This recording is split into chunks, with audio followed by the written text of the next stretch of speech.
भी ज्यादा तुम किसी से प्यार नहीं करना, इकरार नहीं करना, जान सार नहीं करना। हद से भी ज्यादा तुम किसी से प्यार नहीं करना, हद से भी ज्यादा तुम किसी से प्यार नहीं करना।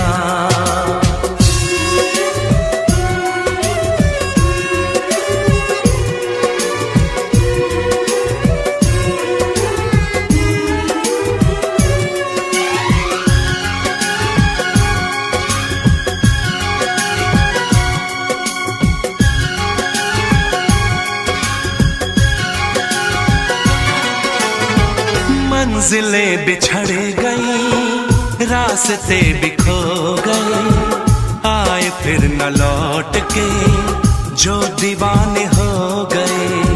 चाहतों की बेबसी, दूरियों के गम मिले, बेकरारियां मिली, चैन यार कम मिले।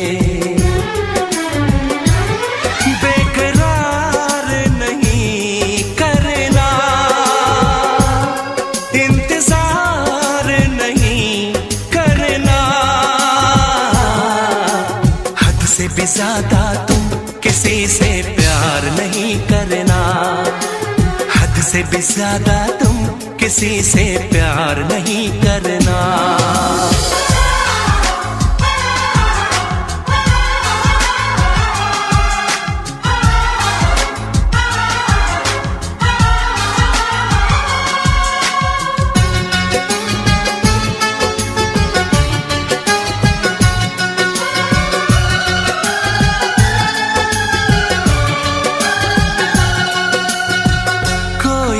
वफा करे कोई तो जफा करे, किसको है पता यहाँ कौन क्या खता करे। ऐसा ना हो इश्क में कोई दिल को तोड़ दे, बीच राह में सनम तेरा साथ छोड़ दे। इज़हार नहीं करना, इंतजार नहीं करना, हद से भी ज्यादा तुम किसी से प्यार नहीं करना, हद से भी ज्यादा तुम किसी से प्यार नहीं करना। एतबार नहीं करना, इंतजार नहीं करना, हद से भी ज्यादा तुम किसी से प्यार नहीं करना, हद से भी ज्यादा तुम किसी से प्यार नहीं करना।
चेहरा, कितनी प्यारी आंखें, कितना हसीन चेहरा, कितनी प्यारी आंखें, कितनी प्यारी आंखें हैं, आंखों से छलकता प्यार।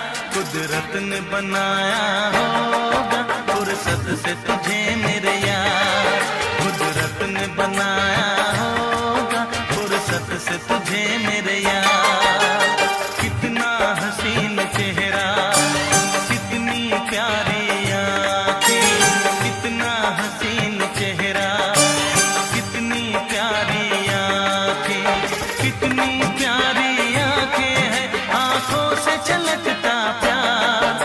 कुदरत ने बनाया होगा फुर्सत से तुझे मेरे यार, कुदरत ने बनाया होगा फुर्सत से तुझे मेरे यार।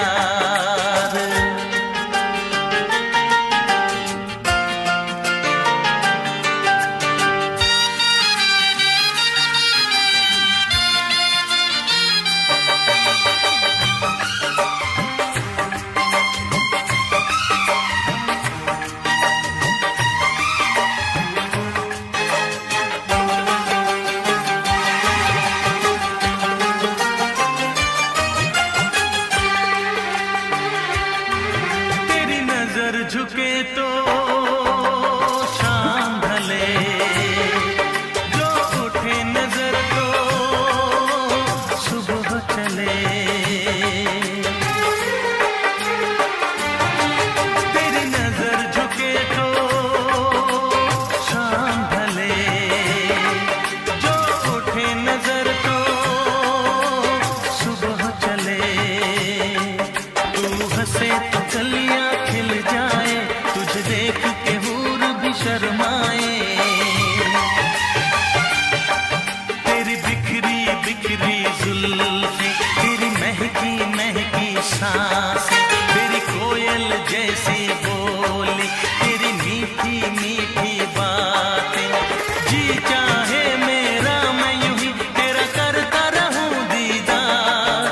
कुदरत ने बनाया होगा फुर्सत से तुझे मेरे यार, कुदरत ने बनाया होगा फुर्सत से तुझे मेरे यार। कितना हसीन चेहरा, कितनी प्यारी आंखें।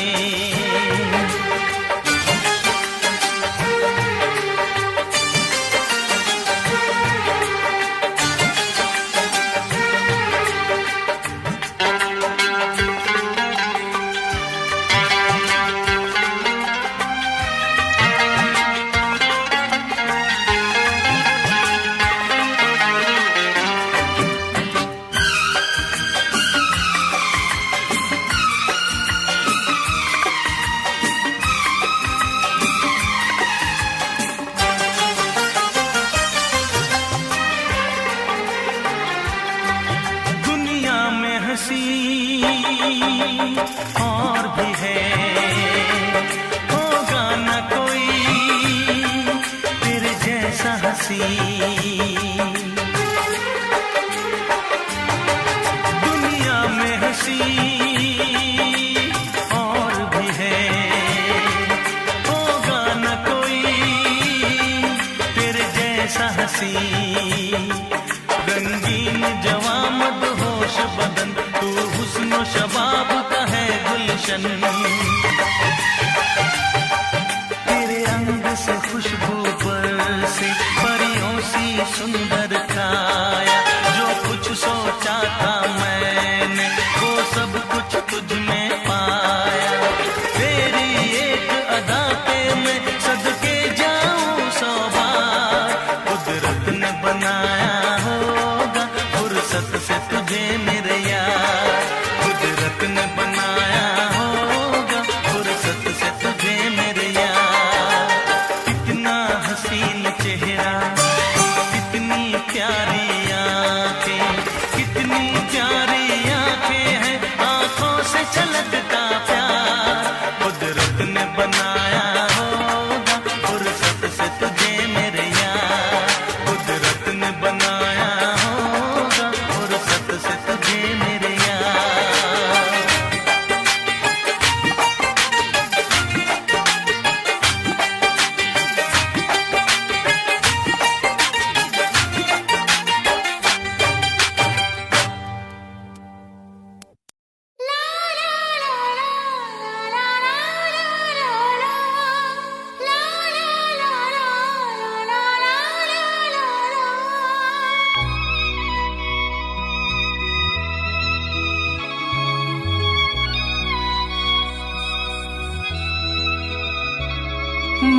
इश्क उसका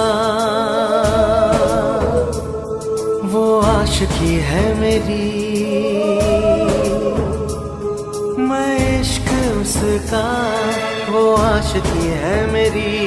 वो लड़की नहीं जिंदगी है मेरी, वो लड़की नहीं जिंदगी है मेरी।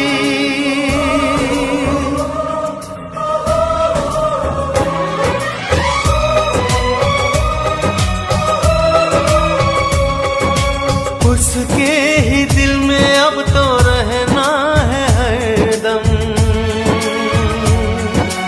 उस दिलरुबा से कहना है हरदम। मैं इश्क उसका वो आशिकी है मेरी, मैं इश्क उसका वो आशिकी है मेरी।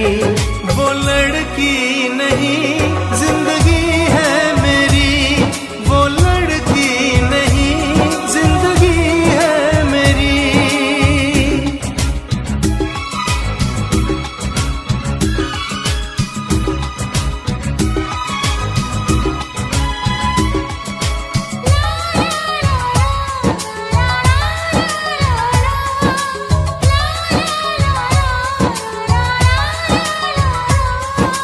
खुशबू जैसी आए जाए, कितना दिल को वो तड़पाए। मेरी सांसें मेरी धड़कन वो है मेरा दीवानापन। बेताबियों में है वो राहत का मौसम, उसके लिए ही मेरी चाहत का मौसम।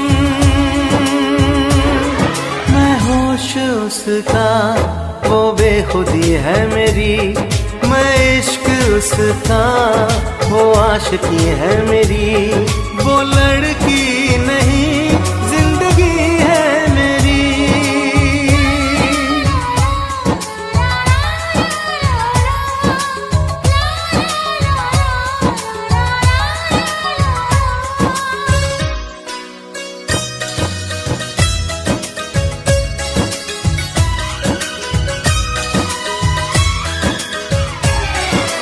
आँखों में है उसका चेहरा, यादों में है उसका पहरा।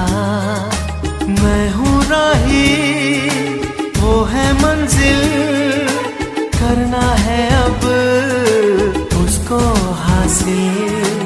इन धड़कनों में बाजे उसकी ही सरगम,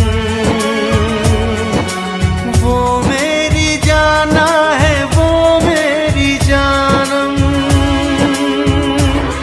मैं चैन उसका वो तिश्नगी है मेरी, मैं इश्क उसका वो आशिकी है मेरी।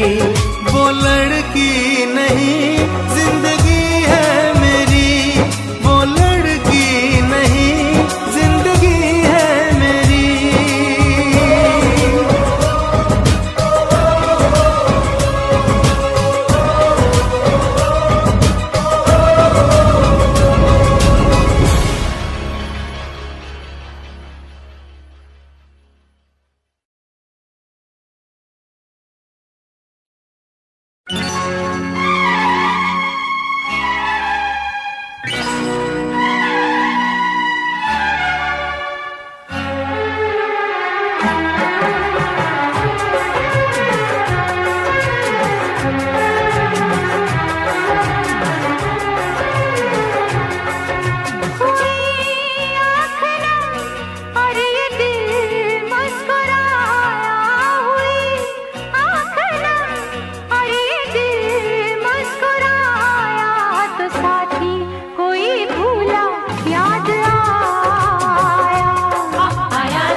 the burning desert of Makkah, under the scorching Arabian sun, a man lay on the hot sand with a massive boulder on his chest, unable to move, unable to breathe properly, his back burning against the ground, his chest crushed under the weight of the rock.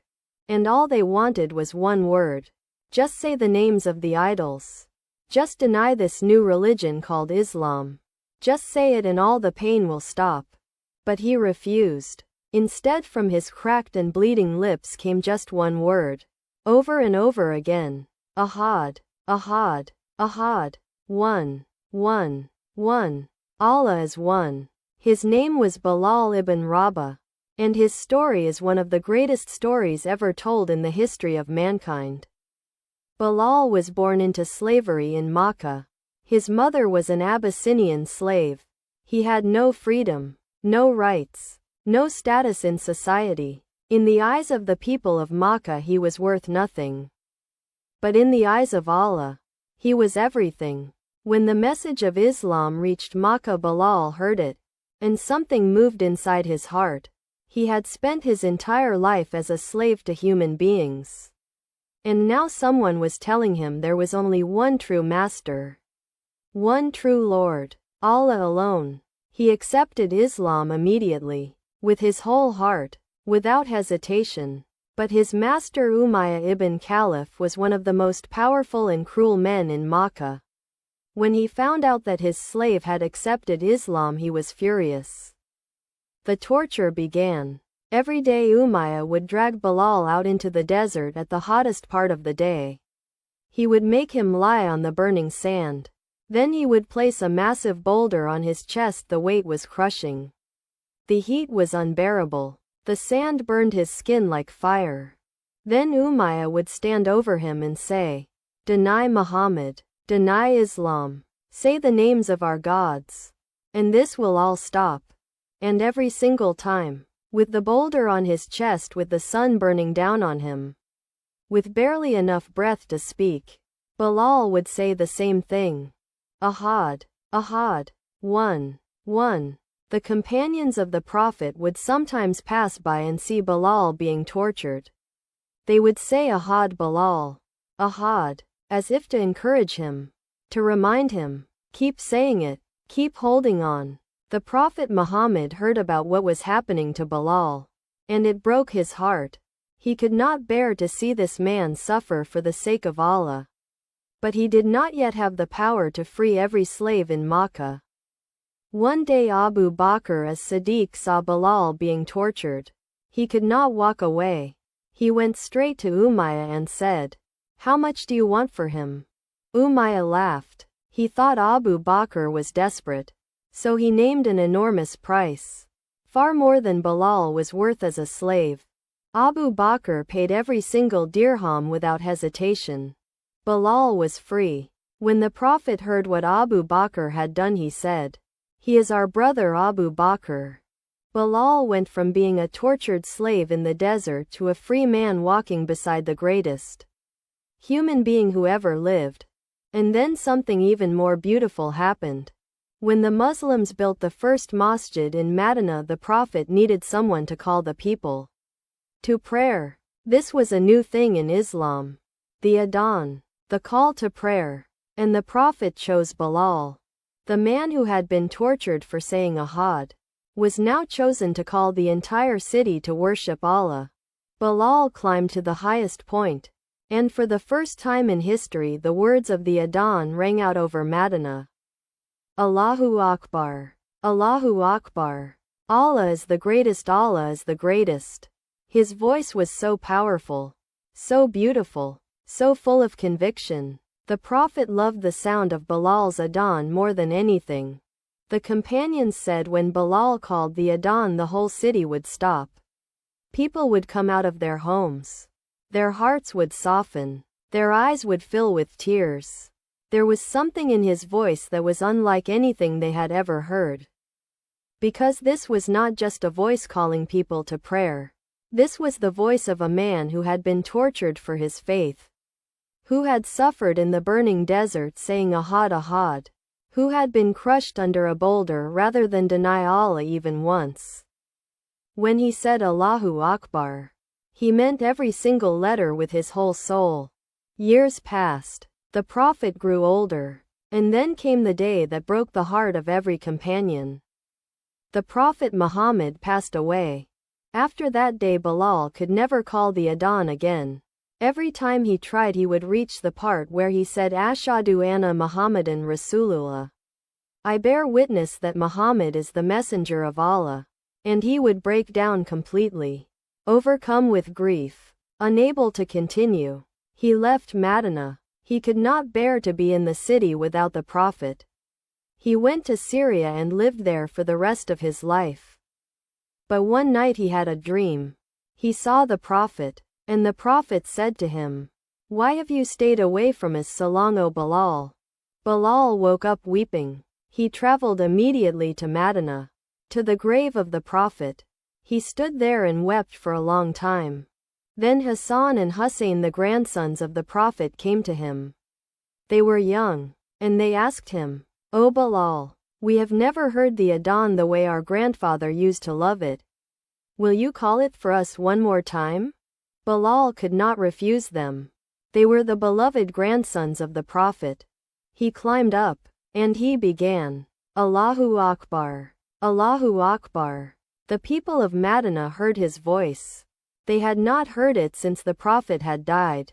They came rushing out of their homes.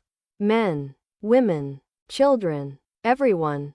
And when Bilal reached the words Ashhadu anna Muhammadan Rasulullah, the entire city of Medina wept. They said that day was the day they cried the most since the death of the Prophet himself. Bilal could not finish. His voice broke completely. He was weeping. The people were weeping. Medina was weeping. This was the last adhan Bilal ever called in his life. Bilal ibn Rabah, the slave who said Ahad when they tried to break him. The freed man who stood beside the Prophet. The voice of Islam whose adhan made an entire city cry. He died in Damascus. And his last words as he was dying were words of joy. Not fear. He said, "Tomorrow I will meet the beloved ones. Tomorrow I will meet Muhammad and his companions." May Allah have mercy on Bilal ibn Rabah. May Allah be pleased with him. And may Allah reunite us all with him and with the Prophet in Jannah. If this story moved you, send salawat on the Prophet right now. Allahumma salli ala Muhammad. And share this with every Muslim you know, so that the story of Bilal lives on, just as he lived for the sake of Ahad. 1. Allah is one. Ameen.